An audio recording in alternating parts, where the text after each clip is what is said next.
Hey everybody, this is Kelly Cass from the Fuze magazine. We are up here at Louder Than Life in Louisville, Kentucky, and I'm here with Neil. How are you doing, Neil? I'm well, how are you? I'm doing well. You're with Clutch. I am, all day long. All day long. How about yesterday? All day and all night. Now tell me, you have been playing festivals. What is your most favorite place to play? The festivals? Yes. Well, I guess the diplomatic answer would be this one, because we're here. But in general, we did Reading and Leeds Yeah. on the main stage just last month, and that was pretty big for us. Yeah. After 25 years, getting on the main stage at Reading and Leeds. Granted, it was noon. Yeah. But we were still there. Yeah, So, exactly. that was a lot of fun, and to be honest, we're happy to play anywhere, anytime. It doesn't make a difference if it's a big festival or a rat trap nightclub. Yeah, you're just playing music, doing what you love. Yes, Now you have your own record label, we do. Weathermaker Music, That's correct. and you released an album on that not long ago, or on vinyl. Yeah, Tell me about that one. it's called Psychic Warfare, and we put it out ourselves as we have the past 4 Clutch records. Uh-huh. And it's a way for us to get Clutch albums to Clutch fans, and maybe a bit more every time. It's Yeah. not a label in the sense that we're trying to sign a boatload of other bands. Yeah. And in this day and age, you can cut out a lot of the middlemen that make records expensive, and Exactly. keep it simple for your fans, because that's why without them, there's no ears to listen to your music. Now, how much harder is it to do it yourself than to have a big company doing it for you? It is harder in that you have to make the decisions, and if you mess up, you have to blame yourself. Yeah. And you don't have a scapegoat as Yeah. you would if you were at a major label. And, Yeah. and it's a bit of a learning curve, and try to get better at it every year. It's a bit schizophrenic sometimes being a musician and Yeah. a business person, but we're trying to figure it out. Yeah. With your music, describe your music yourself. How would you describe it? I know it's not an exciting answer, but it's rock and roll. Yeah.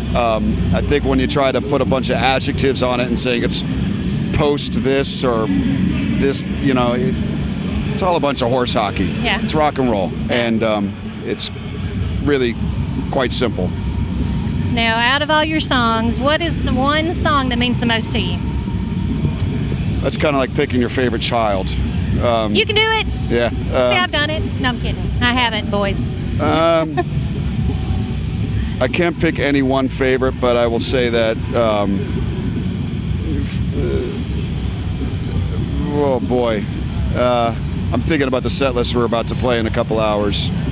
There's a song on there called The Regulator, which is pretty popular, and it was, I think it represents a song that was sort of out of our comfort zone at the time, Yeah. and we took a chance on it, and it's become a fan favorite. Yeah. And to me, that's a good feeling, that when you can do that and your fans support you and want to hear it time and time again, and Yeah. it never gets old.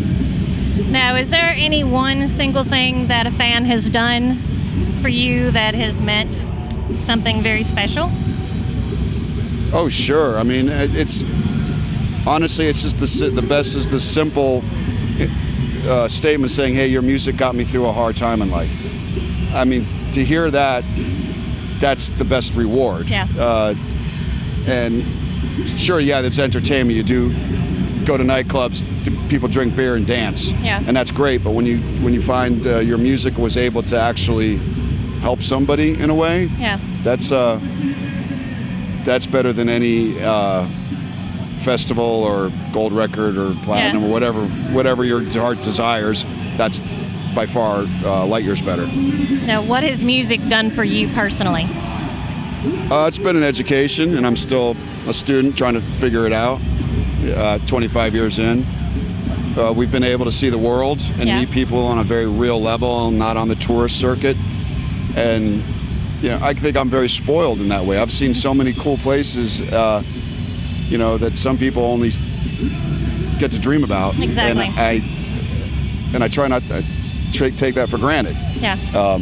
And do this every night. It's easy to do that. Yeah. But I always remind myself that we're in a very fortunate position. Exactly. That's awesome. Now, where has been the one place that you have absolutely loved the most going? I've got a lot of ones. Yeah. What is the one? There's something to be said. I love going to Athens, Greece. Really? The people, the history. I'm a bit of a history buff, and when I see what lies before you in Athens, just is mind-boggling. And our biggest shows in Europe are in Greece, and they're by far and away some of the most passionate fans we've ever encountered. Yeah. And there was a place we only started going to a few years ago, and it's very gratifying to do that and say, I'd never been here before, and the songs that we wrote in our basement. Yeah. And it's still a big thrill in that How regard. far music can travel. Yeah, it's amazing. Now, when you said you're a big history buff, what has got the most interest from you? History-wise? Yes. Oh. What do you always see yourself picking up books of or looking up online or? Just anomalous history, I was reading yesterday about Roman coins that were discovered in the foundations of a Japanese fortress that dated from the 16th century, and I just think about what it took to get those very small things from one side of the world to the other 1,000 years ago, and how much we take for granted, like what we're doing right now. Yeah. And how many people came before us whose stories we don't know, whether they be a wheelwright or a king or queen. It kind of boggles the mind when you stop to think about how many people came before us, and they all have a story, and that can be great fodder for lyrics. Yeah.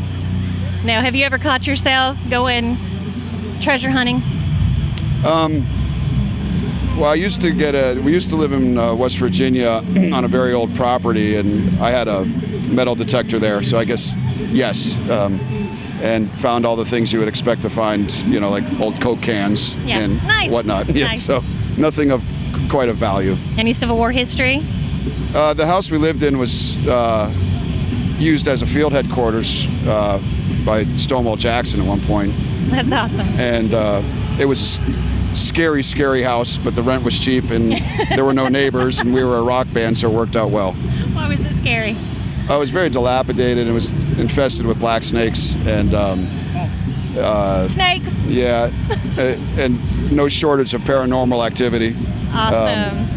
Which I never spent a night there by myself.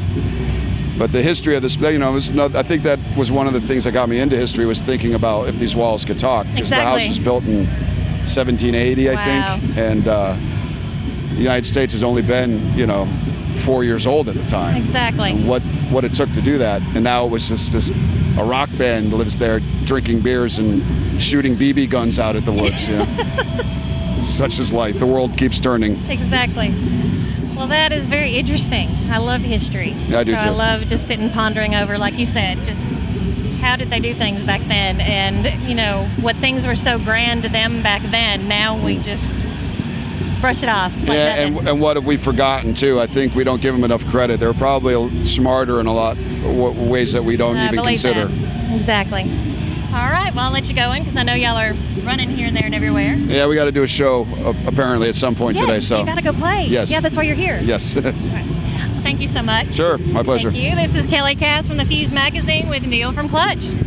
Thank you. Sure, thanks. Thank you. I'll grab that so you don't have to hold that anymore. Yeah. Thank you. Okay, thank you.